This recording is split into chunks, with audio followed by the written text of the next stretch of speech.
स्वभाव से भारतीय जनता पार्टी को अगड़ों की पार्टी कहा जाता है। हालांकि प्रधानमंत्री नरेंद्र मोदी के राज में समीकरण बहुत बदला।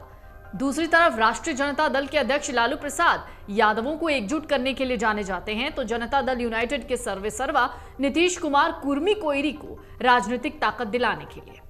ऐसे में लोक जनशक्ति पार्टी के संस्थापक दिवंगत रामविलास पासवान के बेटे चिराग पासवान जेडीयू से अनुसूचित जनजाति का चेहरा लेकर निकले पूर्व मुख्यमंत्री जीतन राम मांझी और सन ऑफ मल्लाह मुकेश सहनी की तिकड़ी जिसके साथ हो उसके लिए 24-25 के चुनाव में राहत होगी। विपक्षी दलों को मुख्यमंत्री नीतीश कुमार पटना में जुटा रहे हैं। इसी बीच ये तीनों ही एनडीए से बाहर रहते हुए ही महागठबंधन के लिए मुसीबत बनते दिख रहे हैं। इन्हें एनडीए किस तरह स्वीकारती, संभालती और भुनाती है, ये मायने रखेगा। चिराग पासवान तो नीतीश के खिलाफ मोर्चा खोलकर बैठे हैं। मुख्यमंत्री नीतीश कुमार को बिहार विधानसभा चुनाव में चिराग पासवान जैसा जख्म किसी ने नहीं दिया।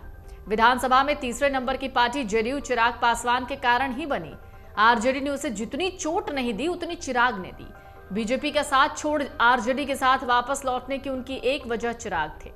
सबसे बड़ी वजह कहे तो भी गलत नहीं होगा। बीजेपी ने अपनी बात पर कायम रहते हुए चिराग को अब तक इज्जत नहीं लौटाई। फिर भी जमीनी स्तर पर देखें तो नीतीश कुमार के खिलाफ मोर्चा खोलने वालों में वो बीजेपी के भी नेताओं को पीछे छोड़े हुए हैं। पटना लगातार आ रहे हैं। मुख्यमंत्री नीतीश की हर बात का जवाब दे रहे हैं। नीतीश भले ही उनका नाम नहीं लेना चाहें, लेकिन कई बार दिवंगत रामविलास पासवान से नजदीकियां जताते हुए चिराग का नाम लिए बगैर उन पर कटाक्ष कर चुके हैं। मतलब मायने तो रख रहे चिराग। अब बारी भाजपा की है। नीतीश से दूर हुए समय बीत गया, चुनाव अब सामने है। भाजपा अगर चिराग का सम्मान लौटाती है तो उसे रामविलास पासवान के नाम का वोट मिल सकता है। जीतन राम मांझी के बेटे संतोष सुमन उर्फ संतोष मांझी एमएलसी हैं। मई 2024 तक बने रहेंगे। जब एमएलसी बनना था तभी जेडीयू ने शर्त रखी कि हम का विलय करा दिया जाए। तब भी बात नहीं बनी, अब भी बिगड़ गई। इसकी मुख्य वजह पार्टी का अस्तित्व है। पार्टी का अस्तित्व इसलिए भी क्योंकि जेडीयू से निकलते समय जीतन राम मांझी ने अनुसूचित जाति जनजाति के नेताओं को अपने साथ रख लिया था। मतलब जेडीयू से माइनस करने का प्रयास भी कह सकते हैं। इसके बाद जब नीतीश मंत्रिमंडल में संतोष मांझी मंत्री बने, अनुसूचित जाति जनजाति कल्याण का विभाग लिया। मतलब फोकस में अनुसूचित जाति जनजाति थी और है भी। मांझी पहले भी एनडीए का हिस्सा रहे हैं।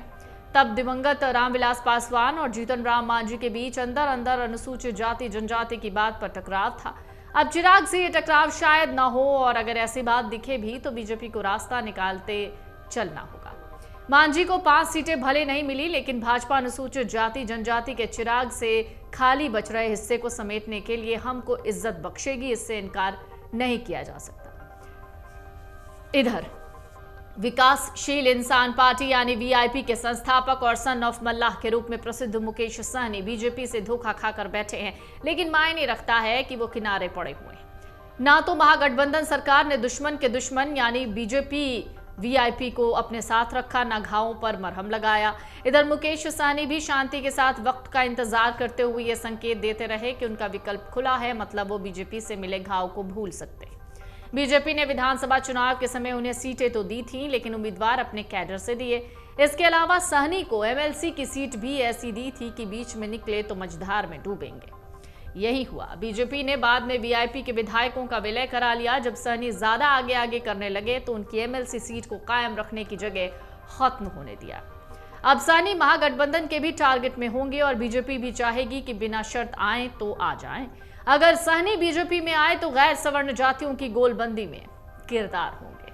अमर उजाला अब आपके टीवी पर भी। अपने स्मार्ट टीवी पर यूट्यूब पर सर्च करें अमर उजाला, चैनल सब्सक्राइब करें और देखें ताजा खबरें, वो भी HD क्वालिटी में। और हाँ, बेल आइकन दबाना ना भूलें ताकि हर खबर हो आपके घर।